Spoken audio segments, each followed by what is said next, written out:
ኃጢአት እንደፈለክ ያርክ የእግዚአብሔር ክብር ይገለጥብኝ ማለት አትችልም።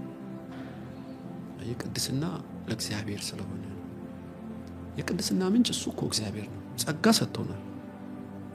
ግን ሰነፍ ሆኜ በቸልታ በንቀት ኃጢአት እንደ ውሃ የምትጨልጥ ከሆነ ክብር እየጎደለ ነው የሚመጣው። ይህን ምሳሌ ቢሰጥ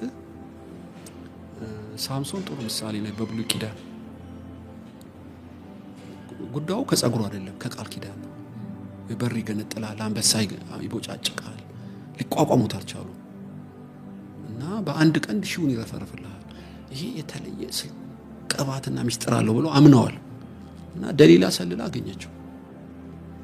ስለዚህ ከማይገባው ጋር ናዝራዊ የሆነው የተለየው ደሊላ ጉልበት ላይ ተኛ።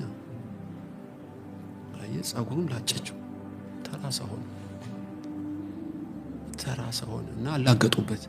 አሁን በአዲስ ኪዳን እኛ ልዩ ኮን ለእግዚአብሔር የተለየን ቃል ኪዳን ያለን በደሙ የተዋጀን መንፈስ የተሞላን ግን እንደ ተራሳው ለምን ሆናለሁ ኢየሱስ እንደ ቃሉ ስላልፈለኩት በማይገባ ኃጢአቱ ስለምንገኝ ማለት ነው።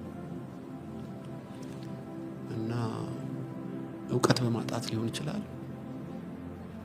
እንደ ተጻፈው ማንም መላለስ እንደሆነ እንጂ ቃሉ መንፈሱ ሕያው ናቸው።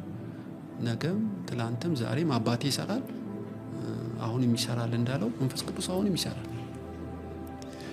እና ኃጢአት ስንሰራ ቶሎ ንስሐ መግባት አለብን። መንፈስ ቅዱስን አታስመርሩት የሚለው ለዚህ ነው። ይማረራል፣ ይቀጣሃል፣ ያስተምርሃል፣ ይገስጽሃል። ለኛ ሆነ እምቢ ብለህ ከሄድክ ክብሩን እየቀነሰብህ ይመጣል እና በእግዚአብሔር ሕልውና ውስጥ ስትገባ ክብሩ በሙላት ይገለጣል። እምቢ ካልክ ግን ከሕልውናው ይወጣል። ለጥሩ ምሳሌ በብሉይ ኪዳን ዮሴፍ ነው። ዮሴፍ ጳጢፋር ቤት ሲገባ ቤቱ ሁሉ ይባረካል። ወህኒ ቤት ሲገባ ቤቱ ሁሉ ይባረካል። ፕራይም ሚኒስትር ሲሆን ግብጽ ሁሉ ይባረካል። አስበው፣ ለምን? እግዚአብሔር ከሱ ጋር ስለነበር።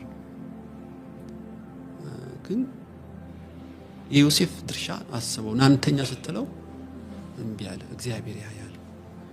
ከሴትዮዋ ጋር ቢተኛስ? አሁን በዮሴፍ ያየው ክብር አይኖርም። ተራ አቶ ዮሴፍ ተብሎ ነው የሚሞተው። እና በብሉይ ኪዳን ቅድስና ያን ያክል ዋጋ ካለው በአዲስ ኪዳንም አይልቁን እንዴት?